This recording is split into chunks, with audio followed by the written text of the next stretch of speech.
So we are in front of the main star of the museum. This is the mosaic they found in Musrara, in front of Damascus Gate, Yeah. on the Rehov Nevi'im. Prophets, Levim, yes. Now, it was found in 1894, and when it was found, they thought it was Byzantine at first.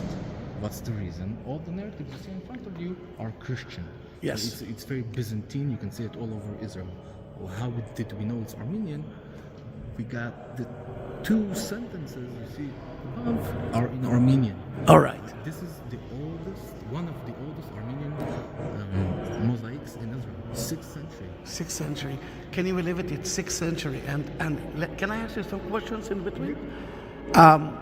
When I'm reading Hebrew from the 6th century, I know a little bit of it. It's not so easy to read it. But can you read the Armenian from 6th century, or it's totally different than Armenian of today? So the priests can. The priest that we saw. Yeah, because their Armenian is very, very based on the 6th century Armenian. They still read it. It's like a biblical Armenian. Okay, okay. So this is how we know it was Armenian. And when it was found, it was Armenian. The Armenian Patriarchate came and bought the entire Bought it, block. yes. Thanks God for that. Yes, to Thanks God preserve for it. that, yes. And what happened is they preserved it until 2019. 2019, the decision of the museum came up. So they said, I'm going to take out the museum from that street and bring it back here. It took them 2 years to dismantle and bring it back. And one of the interesting stories, they found bodies underneath the mosaic. All right, and that actually maybe explained the inscription. Exactly. Yes. So, in the 3rd century, we know the 10th legion of the Roman Empire they had Armenian soldiers in them. So one of the stories is when Julius Caesar. Yes. He was against Christianity. He brought back the paganism. True. So when he came to the Armenians, he told them you have two choices. Either you go back as pagans, either you get executed. They all prefer to get executed. So the sentences in Armenian says that only God knows the name of the soldiers that gave their life for their beliefs. Wow. Okay? Wow. And here we have a lot of Christian narratives that we see in front of us. We have the basket of bread, we have the pelican, we have the pearl and the clam, we have the eagle, we have the cage inside the bird, and above it we have a basket full of grapes. Yes. So one of the narratives is the blood of Jesus, the meat of Jesus. The pelican has a Christian narrative that when he cannot feed his young or his adults. Where is the pelican? Above the basket? Exactly. All right. Okay, that's pelican. So the pelican, the story is one of the beliefs when he can't feed his young, he makes a wound in himself and he gives it life for his young. Fit in the eat that bread. This is my body. I love it. I love it. Yeah. So you have the clam. It's another resemblance of the soul. The pearl. You have to keep it. You have to take care of it. The eagle shows you the power and the supremacy of the air. The cage and the bird inside, it shows you the soul, the Armenian. Okay, I didn't understand if that the soul or if everything are free, that he is not free. I mean, that bird. All right, then now I know that it's the soul. Exactly. And above it, you have the sentence in Armenian. And above it, you have another big basket with bread in it. And even birds eating from it, which is the giving.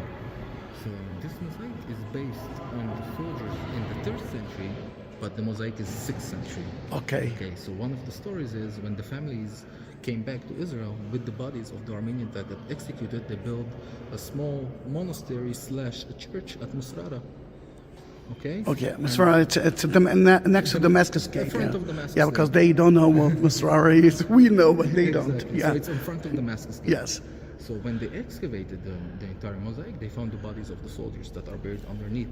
So the belief is when the families came in the 6th century, they brought with them the bodies. Amazing. We're Amazing. going to see the entire process right here. All right. Let's do that. So we are exactly, this is a loop.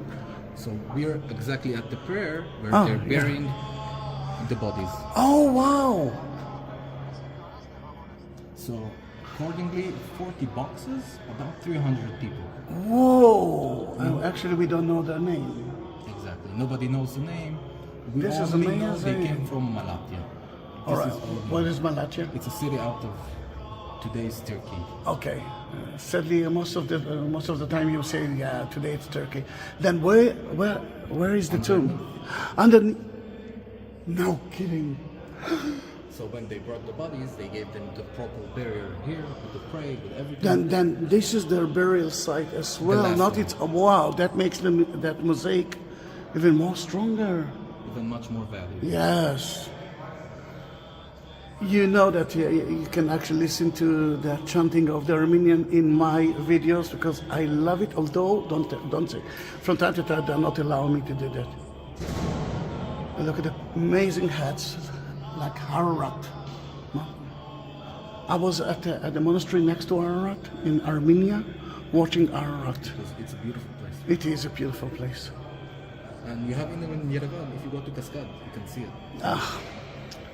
Then go to Armenia. Don't visit only the Armenian quarter. Go to Armenia. Come on, it's a beautiful place and amazing people. And I'm not talking about the food because it's amazing.